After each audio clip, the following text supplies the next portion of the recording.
Hello guys, अभी हम आपको तैयारी करा रहे हैं 2026 बिहार मैट्रिक बोर्ड गणित परीक्षा की तैयारी। 20/11 से 20-25 तक का पूछा हुआ ऑब्जेक्टिव क्वेश्चन। आज डे 39 में प्रथम दिन है। हालांकि डे मैं 39 दिया हूं इसलिए कि मैं शुरू से जो बता रहा हूं उसका सीरियल है। तो आज 49वां दिन है और 49वां दिन में आज मैं शुरू कर रहा हूं समांतर श्रेणी से ऑब्जेक्टिव सवाल। क्वेश्चन नंबर 1 है जो 24 में पूछे हुए हैं। क्वेश्चन नंबर 2 है वो भी 24 में पूछे हुए हैं। तो फर्स्ट में है निम्न में है कौन समांतर श्रेणी यानी एपी में है। तो समांतर श्रेणी में कौन होगा? इसमें डी होगा। क्यों? समांतर श्रेणी वैसा श्रेणी होता है जिसमें किसी पद और पूर्व पद का अंतर समान होता है। यहाँ पर 0.3 है या 0.33 है, 0.333 अनवरत रूप से बढ़ता गया। इसमें किसी दो पद का अंतर घटाइएगा, इसमें से इसको घटाइएगा तो फिर इसमें से इसको घटाइएगा, सो अंतर समान नहीं होगा। यहाँ भी वही बात, यहाँ भी वही बात है, अंतर समान नहीं होगा। लेकिन यहाँ पर अंतर समान है। इसमें देखो -4 का अंतर है, इसमें भी -4 का अंतर है, इसमें भी -4 का अंतर है। तो यही हो गया समांतर श्रेणी। कौन? डी। क्वेश्चन नंबर 2 है पी के किस मान के लिए पद 2p + 1, 13, 5p-3 समांतर श्रेणी में है।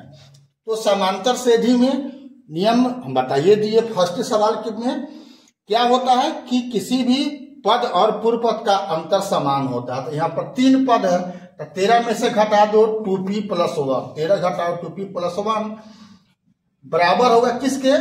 तो 5p घटाओ 3 में से 13 घटा दो, 5p घटाओ 13 -13 फिर लिख दिया गया। इसको सॉल्व कर दिया गया तो p का मान क्या आ गया? 4। तो p का मान कितना हो गया? 4। तो कौन है? b है आंसर। ठीक है, अगला सवाल देखते हैं। क्वेश्चन नंबर 3 है एपी 4, 10, 16, 22, 28 ...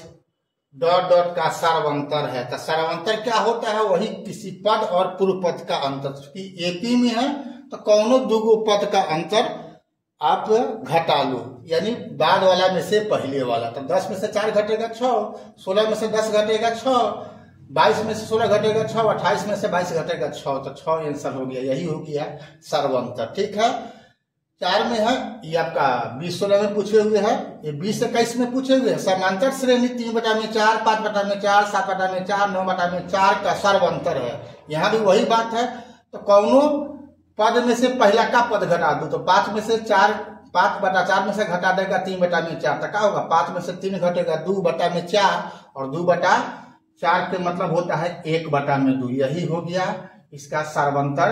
इसका दूसरा नाम पदांतर भी होता है। तो सर्वांतर याद रखो और पदांतर भी याद रखना है।